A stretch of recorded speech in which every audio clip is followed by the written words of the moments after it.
Welcome to What Matters Most. We are dedicated to educating the community about holistic, metaphysical, and spiritual topics. Each week, we discuss things that matter most in life, the things that are most important to you that may have fallen to the wayside. We are always centered on the idea of simplifying life, connecting with our neighbors, and following our true paths. Our mission is to empower you to live the life that you've always dreamed of living. We invite you to focus your life on what matters most.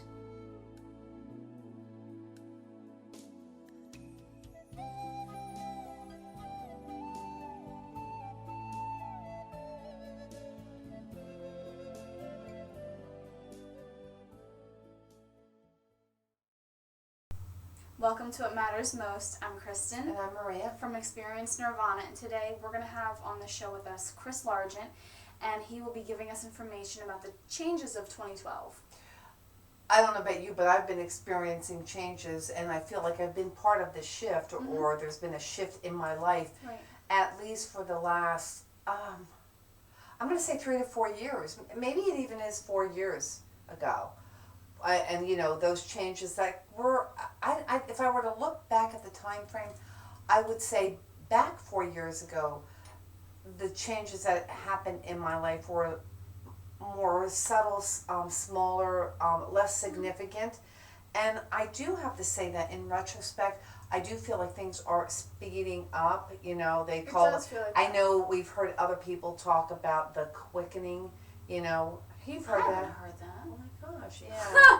They actually have I haven't videos been on out the about show, that. They call it obviously. about the quickening, and that everything that's happening on the planet is now happening at a quicker pace, and that supposedly, like, I think, I'm not sure what the amount of time is, but we're losing seconds out of the day, every day, like every day is shorter. Oh, we're going towards winter. Like, I'm thinking of some like I'm actually talking about, like it's not necessarily anymore 24 hours.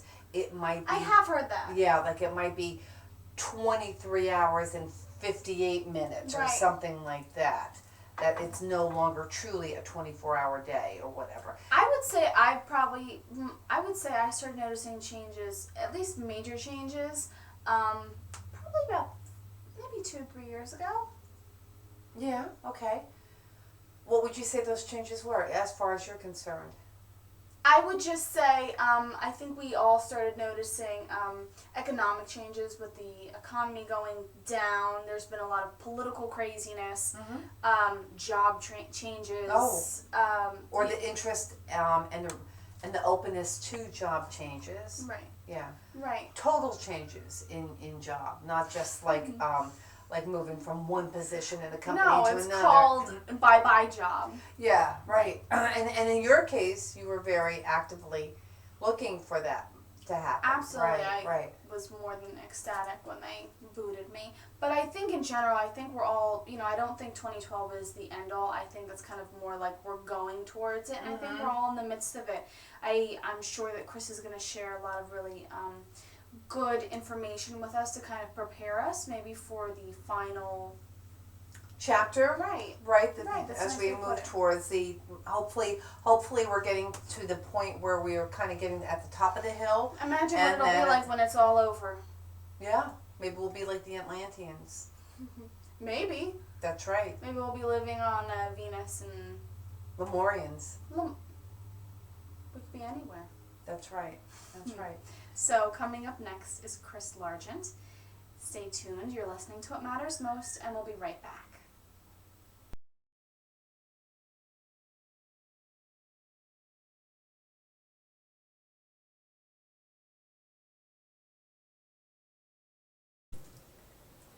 And we're back with What Matters Most, and we're here with Chris Largent. Chris co-authored The Soul of Economies, The Paradigm Conspiracy, and Love, Soul, and Freedom. Books praised by the Dalai Lama, Stephen Covey, Huston Smith, and Marianne Williamson. He also contributed to From the Ashes, a spiritual response to the attack on America, experience, strength, and hope from spiritual leaders and extraordinary citizens.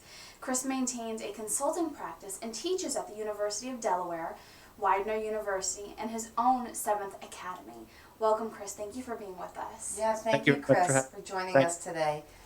So we'd like to start out with having you give us a little bit of insight as to what, in your opinion, we can expect some of the changes that are going to be occurring in 2012.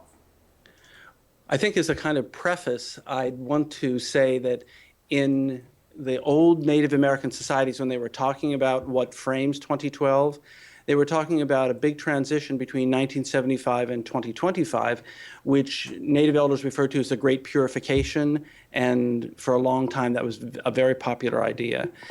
When they talked about, and the idea was that it's the end of an old form of consciousness, a very controlling, the old consciousness that would give us things like empires and so on.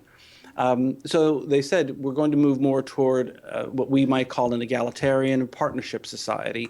And to do that, there would have to be a time when essentially the consciousness that was attached to the old forms sort of let go. Therefore, there would be a time frame, and the elders used to say it was between 2010 and 2015, there would be a big consciousness shift. And then the works of certain authors got us focused on 2012. So the immediate idea was that the focus on 2012 would be some kind of big consciousness shift in terms of moving from, say, a reality where we think of separate things as the ultimate reality to more processes and relationships and systems and wholes in a kind of worldview that we assumed would be more mystical. Now, the triggers are another question, because if we just focus on 2012, for instance, the idea would be that there was some major cultural trigger that was going to happen after the end of the 13th Baktun, which is what happens at the end of 2012. Okay. The Mayan calendar had, this big era that we were either going from a fourth world to a fifth world. There's also another numbering that makes it fifth to sixth. But Chris, would that be, when you're referencing world, were we talking dimensions? Well, that was the assumption. The assumption was that somehow there would be some kind of consciousness shift that would be symbolized as if we were going into another dimension, a fifth to a sixth or a fourth to a fifth. So the idea would be that some big cultural event would shake people free. Now, what people started focusing on from 1975 on was essentially crises. So if you think about it, people have asked me, well, in 2012, are we going to have some big crisis? And because of the perspective of 1975 to 2025, I said, well, for instance, what do you have in mind? How about a big political crisis? Well, we've had an endless stream of political crises since Watergate, right? Yeah. Or how about an economic crisis? For instance, like this summer. Or how about a big environmental crisis like the Gulf last year and the nuclear meltdown this year and so on. We've had a series of these, and here we are trying to figure out ways to cope. So while that kind of thing may be going on, that can't be what the elders were talking about. We've already done that.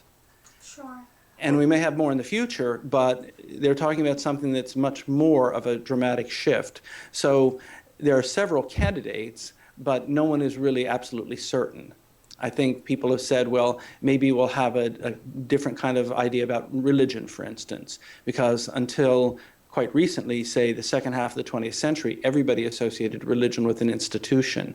And now people are starting to think about the spiritual in a much broader sense.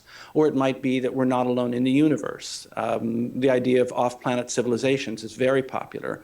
You know, the History Channel has been running a series of ancient alien stories for about 2 years. I love that show. Yeah, so the native peoples have talked about that as well as a possibility. And culture watchers too. Or it might simply be that there's a large enough shift in the collective consciousness that people start thinking about the world as a whole in some way or another. But I think what we're looking for at this stage is actually two kinds of phenomena. The first is that people involved in culture transformation have to be doing what they came here to do, where they came here to do it, with whom they came here to do it. If that's not happening, they're going to get pulled all around. I don't know how you've experienced it, but for me and my students and friends and clients, 2011 has been extraordinarily demanding.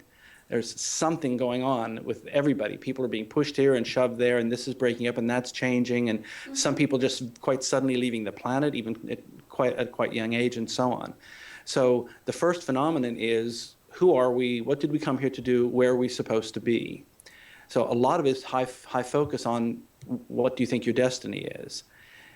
The nice thing about a big shift is lots of times I might think my destiny is one thing and the universe thinks another, and you know who's going to win that one, right? Of course. Yeah. Well, the other thing that's really interesting about it, Chris, is that I think we're in a time frame where there is more openness and awareness to the fact that, as you said, the universe thinks that I should be doing something else. And there's more reception, which hopefully is creating some balance or, calming the whole thing down a little bit and perhaps making the shift a little more softer. Mm-hmm. And I think there's also a kind of three-step process going on. If you think about what very controlling, aggressive societies tend to do, is they make citizens feel helpless. Yeah. So there is this big culture of disempowerment that pretty much we could probably date to the Middle Ages or even earlier, but certainly the last 500 years or so. If you're not a person in power, you're pretty much just one of the hoi polloi, nothing, you don't do anything. Nobody cares about you. You don't make the news. The second part of that was to start to empower people, to have people say, well, now hold it. I have my own intentions. I have my own mind. I have my own intuition. And so there's a big movement starting in what was called, I think, probably the human potential movement in the 60s that carried through various forms to the present. The third movement that I suspect is going to be triggered at 2012 is then to step back and say, yes, I have these things that I do. I have my skills. I have my talents. I have my abilities. But I also exist within these higher orders. And if we think about it, what makes the Native people so interested in this time period is that they, just in a very fundamental way of thinking about it, they live out of doors all the time. Mm-hmm. They think about the world differently. They think in terms of patterns and movements. I'm looking out my window here, and it's the movements of trees and wind and animals and plants and the change of seasons. But for at least the last 500 years, we have lived inside spaces. I'm inside an office with fixed things. So we think in things in space. Right.